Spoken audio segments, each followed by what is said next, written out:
Hello, hello, hello again. Welcome to our show. Good morning, good afternoon, good evening. I'm your boy Drew. This is How Was Your Day podcast, where we try to bring you some valuable content, some relatable content. But today, I know we all struggle with our own things that, whether it's career wise, within the household. But I got a guest today that's going to help us overcome them obstacles, right? As we was talking pre-production, a lot of times you hear motivational speakers. They don't have to necessarily be a motivational speaker, but you have somebody come in and they light up the room, right? And you're on this emotional high. But once it's over and you walk outside, you're back to facing reality. But we're going to figure out today, we're going to give you some tools and some guidance on what you can do to maintain that high. Now, we all know that we have highs and lows. That's what life is, right? And that's where faith, and if that's what you believe in, God and stuff like that, that's where that comes into play. All right, but we're gonna put some practicality on it. But first, before I start off, I always got to introduce my host, my right side man, GQ Nesto. How you doing today? I'm doing well, but concerned with everything that's going on in the world. Mandates, Dave Chappelle almost getting canceled. I mean, you name it. There's a lot of things, crazy things going on. So, but overall, doing well. And like I said, our special guest, Mr. Edward Elmore. How are you doing today? I'm doing well, man. I'm extremely thankful and grateful to be on this platform this morning and to share some information with your audience to help folks become better. Okay, okay. And you are a life coach. Yeah, I'm a certified life coach, and author, and I also speak as well. Okay, how did that come about? Give us a little bit of background on that. Man, when I hear those titles associated with my name, it's surreal. Coming from the background that I come from, and I'm a formerly incarcerated high school dropout. And so to hear life coach and author and things of that nature associated with my name is still surreal for me. But ultimately, I just got to a point where I was looking at my life and I had to be honest with myself that I was living in mediocrity at best. And I had to come to Jesus moment. Man, you got to do something, brother. Hold on, wait. What did he look like? He looks like you. He looked just like you. But no, I'm sorry to cut you off. But so you had that moment, and how long did it take you to act upon it? Oh man, that's a good question. So how I initially started acting upon it is I started getting heavily immersed in personal development because I realized that the information that I had taken me as far as I could go, and if I wanted to go farther, then I needed some more information. And so I got this book by the name of Reposition Yourself by T.D. Jakes, and I identified my niche. In the book, there's an exercise that anybody that's ever looking to identify their niche can use this. I teach this to folks myself, right? So what you do is you get a pencil and a piece of paper. You draw a line down the center of the paper.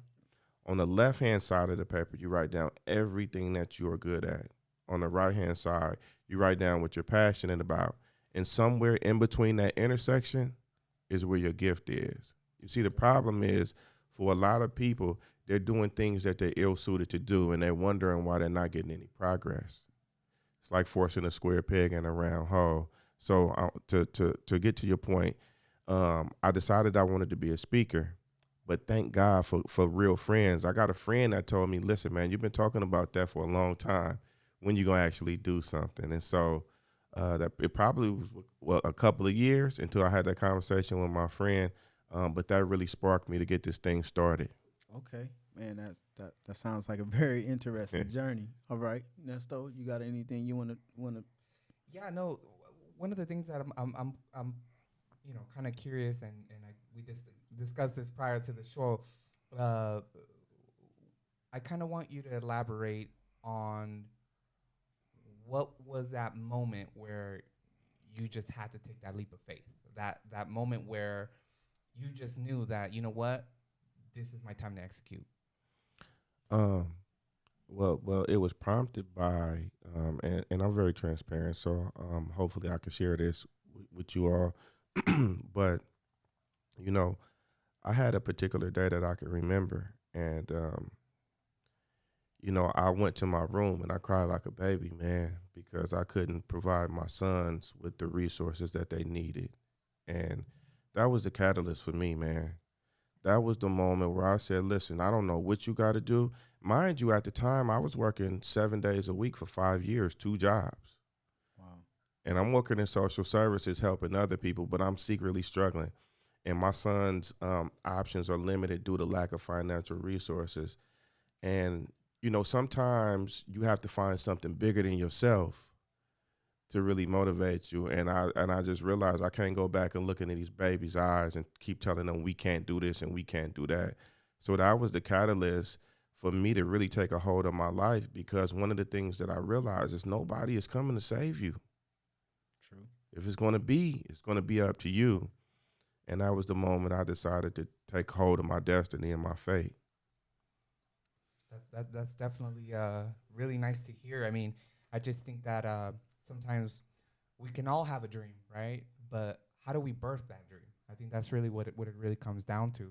And from your perspective, what do you feel in that particular question? Like, as far as like, how do you birth a dream? And especially, I mean, you just said obviously it kind of push you into the dream, right? But then there's still something after that. There's the next chapter. So what do you have to say regarding the birth of a dream? Okay. So the first thing you need to do is you need to identify what your lane is, right? You need to identify where your skill set lies. There is something intrinsically inside of each and every one of us that is a gift that God has given us. So in order to birth that gift, it's a 3-step process. Number one, you need to identify the gift. Then you need to develop it, and then you can monetize it, right? So number one, what is your gift? You might fry chicken. You might be the best chicken fryer in the world. Right. That is your gift. And how do we develop that? You see, a lot of people have gifts, but they're not intentional about the development of that gift. And the worst thing, and my prayer was always this: God, do not give me an opportunity that I'm not ready for. Because once you finally get pulled on the stage of life, what you've been doing with that gift and your preparation will show, or the lack thereof, once you get the opportunity. And so while you're waiting for your big opportunity, you need to be working diligently to develop that gift. So when you get pulled on the stage, you're not out there with a half-baked gift. Does that make sense? Makes perfect sense. We had talked about this in probably one of our initial episodes. It was like, we always, for me, I commute. We spend about 3-4 hours a day on the freeways. But then when the pandemic hit, it was like, oh, because we always say, man, if only I had a little bit more time, I can devote it into something else, or something that I consider to be productive. And we had a real conversation, and he asked me, well, are you doing anything? And I was like, I'm absolutely not doing anything. Right? Really I'm not. did. He really did I'm, say that. I'm not doing anything, and that's the result of this. I think a lot of times, especially as parents, we put the things that we wanted to do on the back burner in order to push our kids and give our kids that support. And as I always tell him, it's like, yo, if you still have that desire inside of you after all this time, after all these years, it's a reason why you have that desire. Yes, indeed. But why do you think we procrastinate so much, and how can we overcome that? Okay, I have an amazing procrastination hack that I'm gonna share that I share with my clients. But people procrastinate for a whole host of reasons. A lot of people are scared. A lot of people or deal with the fear of failure. So I was on a call with one of my clients yesterday, and I helped her realize. I said, whether you try something and it doesn't go well, or you don't take action because you fear that you're going to fail, you end up in the same place anyway. Like, you literally end up in the same place anyway. But the thing about when you attempt to do the thing, and it's not failure if you figure out, all you've done is figured out a way that it doesn't work. Right. But when you attempt to do the thing, you at least give yourself a chance to win. And so one of the biggest procrastination hacks that I use to help people, when you attempt to do something, you have to have a why and you have to be committed, right? And commitment is doing what you said you were going to do long after the feeling you said it in is gone, right? So once you've made a decision that you want to do something, say you've been saying you wanted to write a book for 10 years, say you've been wanting to start a new workout regimen, a procrastination hack that I give people that can help them is I want you to make a low level commitment. So what is a low level commitment? I just want you to commit to doing that thing for 5 minutes. 5 minutes. Why is that? Because studies show over 90% of people, once they get started for that 5 minutes, Right. they keep going. Right. And so when you think about procrastination, the barrier is the discomfort associated with doing the task. But when you make a low level commitment, what it does is in your own mind reduce the barrier to getting started. And then once you get started, you realize it wasn't bad as you thought it was going to be anyway. And people end up motivated to continue to keep going. So that's a procrastination hack that I would give folks that really, really works. And you always hear that, well, if you really enjoy what you do, you would do it for free. Do you believe in that? Does that even make sense in 2021? Well, I'm not doing anything for free. No, but just the reality of it is that I I absolutely love what I do, right? But even I tell my clients this all the time. Business is about solving problems for people. And when you solve problems for people, they'll compensate you for it. Your skill set, if you're investing your time, your energy to building up a skill set that is providing a solution to people's problems, then you should be compensated for it. Makes sense. That makes perfect sense. Looking at these housing prices around here.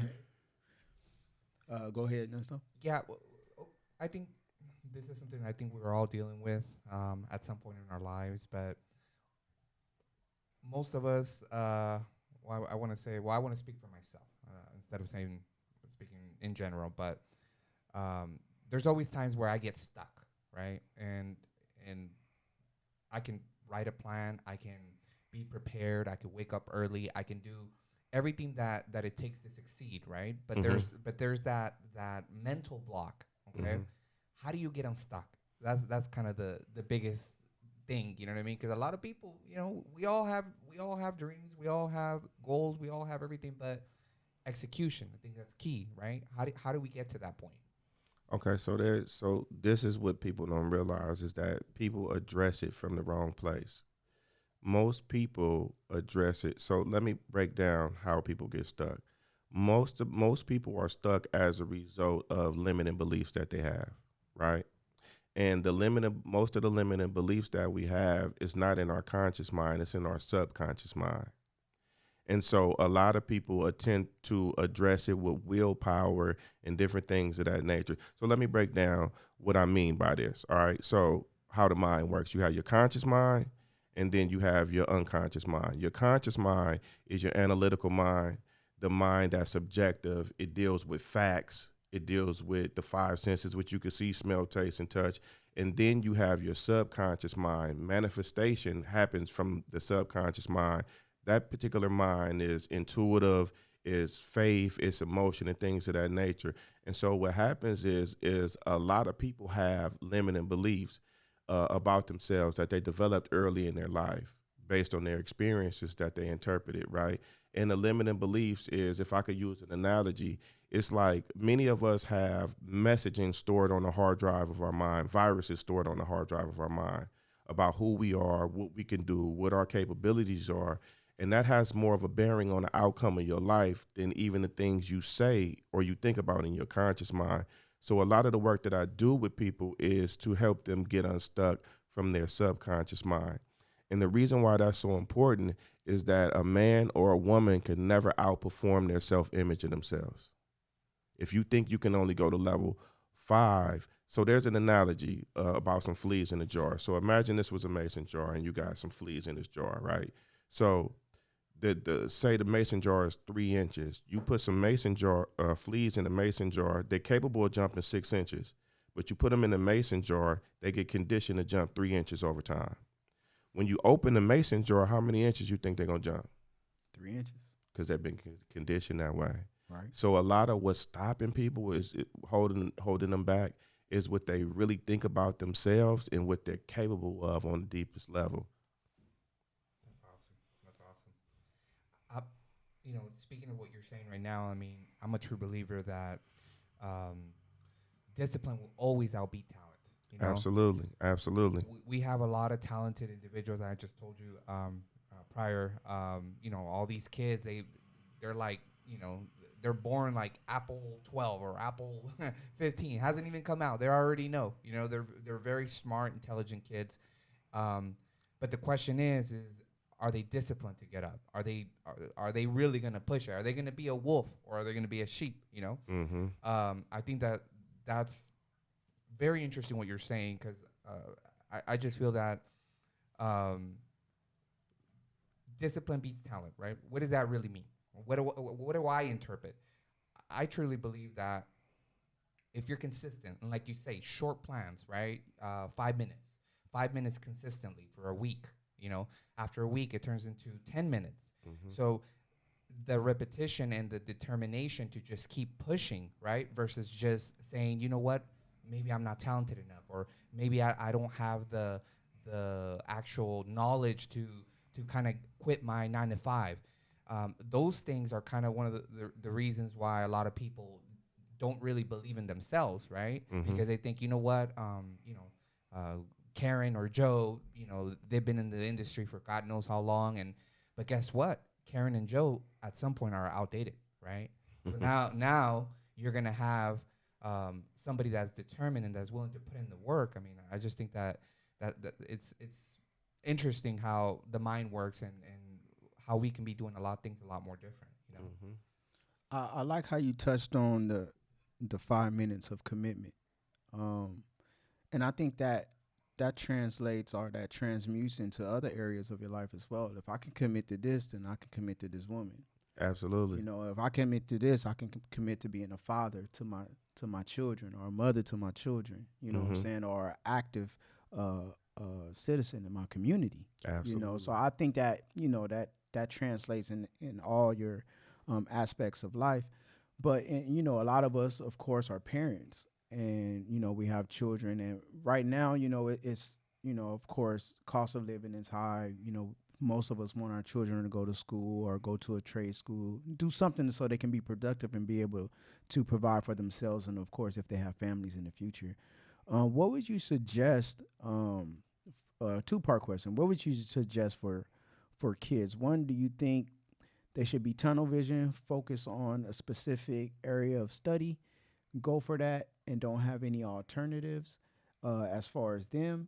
And then also, like you said, when you're defining your passion and you find it is identified, do you tunnel vision just to that, or do you have alternatives? So, in a nutshell, is it okay to have alternatives when you're supposed to be tunnel vision and focus on achieving what you have identified? I don't have a plan B. I don't have a plan B. This has to work. I was listening to Think and Grow Rich, and there's an analogy I read that book. that talks about burning all the boats behind you. Right. If I'm going to make it off this island, I have to make it. I've burnt the boats behind me. And I think what that does is it brings about something in you that might have been dormant, that if you have too many other options. I don't want to have options to settle. And we live in a time increasingly where you can monetize anything. You literally can monetize with social media, the internet, online stores and business. You can monetize anything. I encourage people to find out what they're good at and what they're passionate about, right? Like, me, I was traditionally, like, as I was raising my sons, I was college. And I'm not against college, but we are moving into a time where it's increasingly more about skill set. Because just because you have a college degree does not mean that you can help me get a result. And I'm not discrediting college degrees, but it's really about a skill set.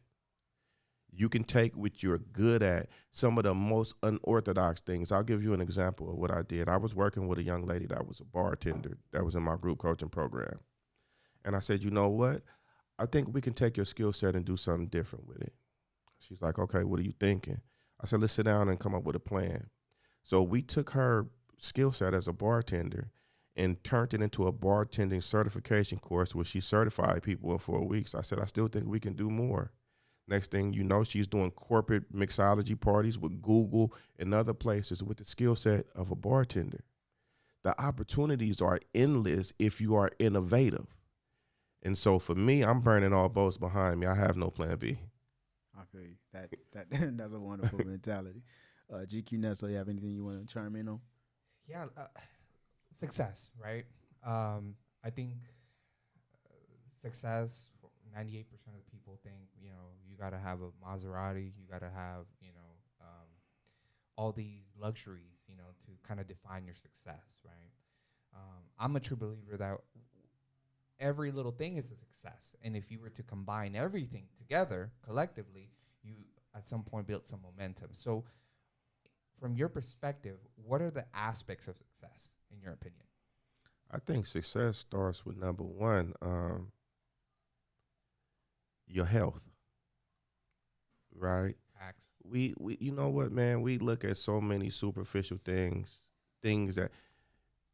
that it when life is really important. So I went through COVID in July, and it put me in a position where I really started to evaluate what was important. As I was going through that, I didn't care about a car. I didn't care about a Rolex. I didn't care about any of those things. I cared about my health, right? So I think the biggest pillars of success are health, your family, your relationship with God, your relationships with other people, being able to impact other people's lives. Me, I don't want financial success for the things that I used to want them for. I just want to make sure my family is comfortable. Our options is never limited due to lack of financial resources. We're able to vacation when we want to vacation. Right. I can help fund my children's dreams. Right now, that's success to me.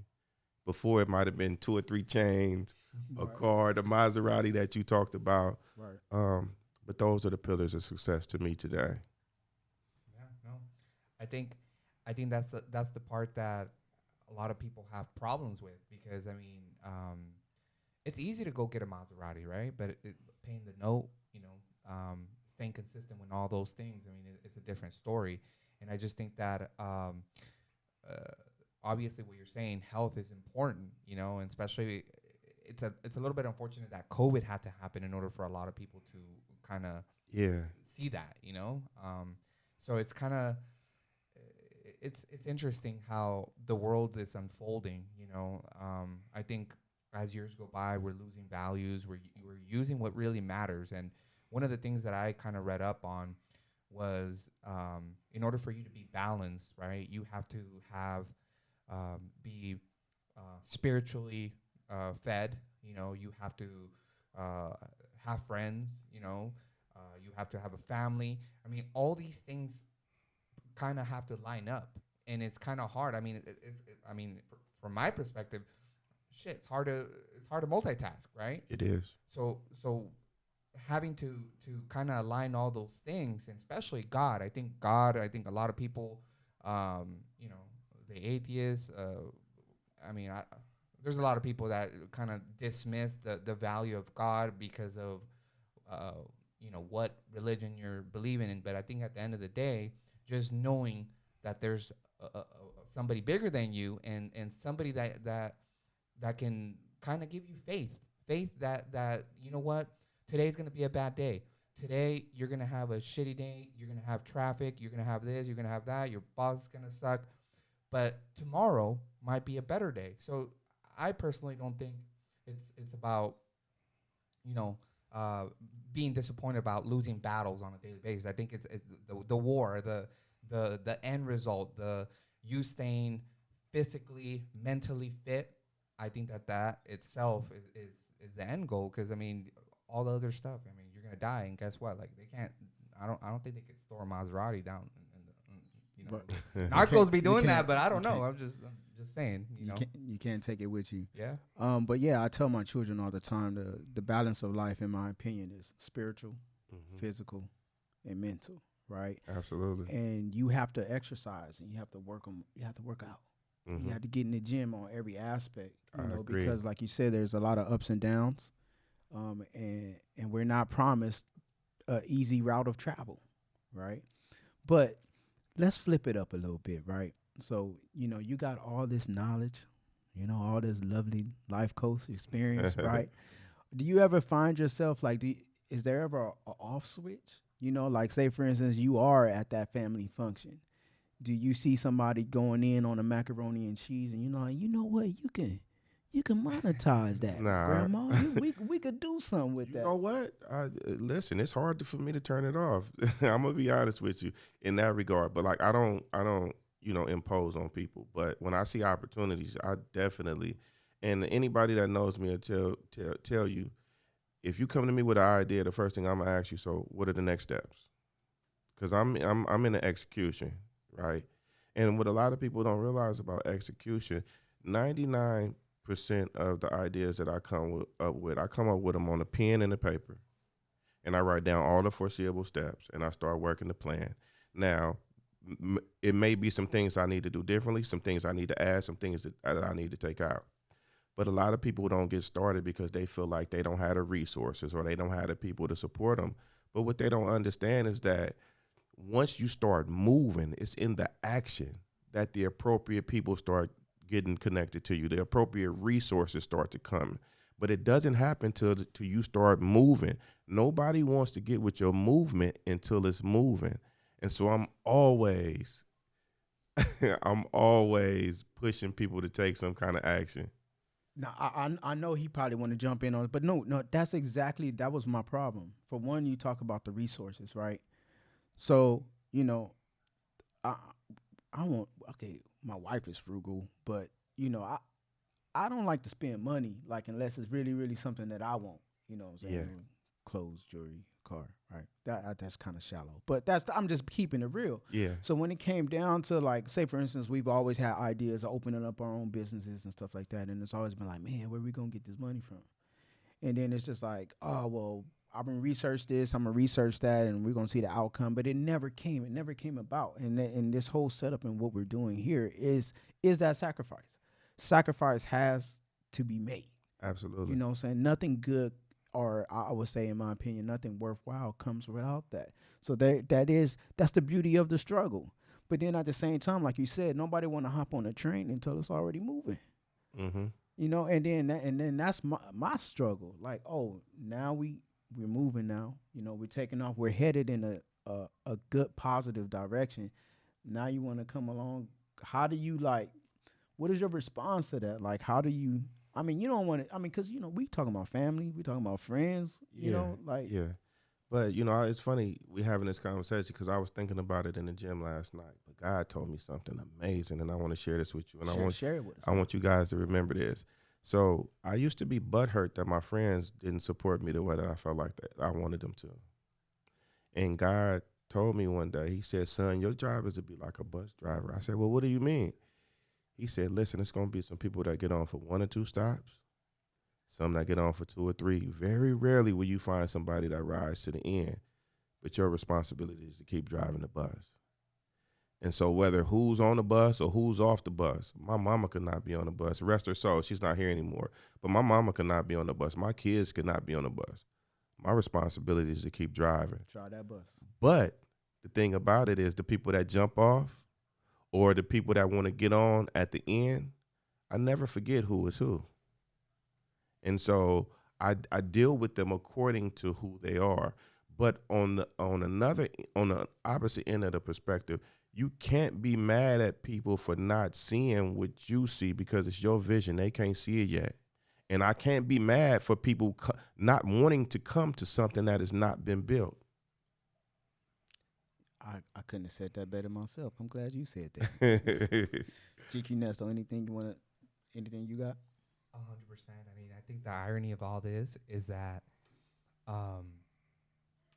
family, friends, biggest haters, like biggest haters. You know what? And I tell you this because it takes courage to get on this mic. It takes courage to take the dedication that we're taking And, that's a battle that, me and him deal with on a daily basis. Is my homie going to like it? Is he going to do this? And then yesterday when we were driving out here, I told him, I was like, you know what? And excuse my language, but fuck it. Fuck them, because at the end of the day, okay, there's going to be somewhere in Bangladesh or Spain or Europe or New York, you name it, that we're going to be able to impact that person. Mm-hmm. And if I can leave this world being myself and impacting people in a positive way, to me that's the best like I could ever get, And I think that's the part that we've come to this point in this show is that if you support us, thank you, God bless you. We'll pray for you, but if you don't, fuck you. Right. Simple as that. And obviously this is probably gonna get censored, but It will. F you then. You know what I mean? Like it's just at the end of the day, we're here to put out there, put knowledge out there versus doing something stupid on TikTok where you basically bounce your head on the wall and people just love it. So it sucks, but you know what? The world keeps going. It's gonna move with or without you, and at the end of the day, it's all about what you're gonna leave behind the day you're gone. Did you impact somebody? Did you make a difference? Because I have a lot of people, on my professional side that literally I help them build something, and they're forever grateful with me. But then I talk to a person that I've known for 10, 20 years, and I can't even get a Starbucks gift card out of them. You know what I mean? So Yeah. it sucks, but it is what it is. I mean, I just think that it just makes you more motivated and Mamba mentality. 100%. Mamba mentality. Yeah. All right, well, ladies and gentlemen, we're coming to the conclusion of our show. We would like to thank you for tuning in and joining us on this fine and lovely day. Before we close, I always open up the floor to our guests and to our hosts. And we're going to start off with our very own Mr. Moore. Anything you would like to share with our listeners before we depart? I just want to share a blueprint that if you're struggling with excuses in any area in your life, because one of the things that I do as a coach is I specialize in helping people get past their excuses. And so I have a blueprint. Number one, let me help people identify what excuses are. Excuses are all the reasons that we use to justify why we didn't accomplish what we set out to accomplish. Now, let me be the first to say, a lot of your reasons may be valid, but when you are a success-oriented person, the only thing that concerns is, did you accomplish it or did you not accomplish it? All the reasons that you use to make yourself feel good for why you didn't accomplish it, we don't rock with that, right? So if you ever want to eliminate excuses from your life in any area, all you need to do is 4 things. The first thing you need to do is you need to acknowledge the areas that you've been making excuses. Self-awareness is the gateway to change. You cannot grow or move beyond that until you are able to be honest with yourself. The second thing you need to do is you need to take accountability for the outcome of your life. Complete accountability. I don't care if you don't have the resources. I don't care if nobody's there to support you. If you can't go over it, go under it. If you can't go under it, go around it, but get it done.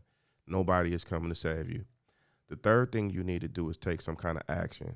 You remember when we was growing up, girls used to play double dutch? Double dutch. Right? You remember it was always the one girl that was waiting to jump in? Right. That's how a lot of people was doing with their life. They getting ready to get ready and never take action. And so you got to take some kind of action, man. You got to get off the bench of life and get in the game. Stop waiting. What are you waiting for? The window of opportunity is closing on you. And then, like, let me give you a real quick analogy, and I know I'm going to wrap it up. In the 9th grade, I wanted to play Division I football. The opportunity is this big. In the 10th grade, it's this big. 11th grade, the window of opportunity is this big. In the 12th grade, the window of opportunity is this big. Ultimately, if you don't maximize within that window, the opportunity elapses on you. So you got to get in the game. And then the last A, and I affectionately refer to these as the 4 A's, the last A is about adaptability. It's about resilience.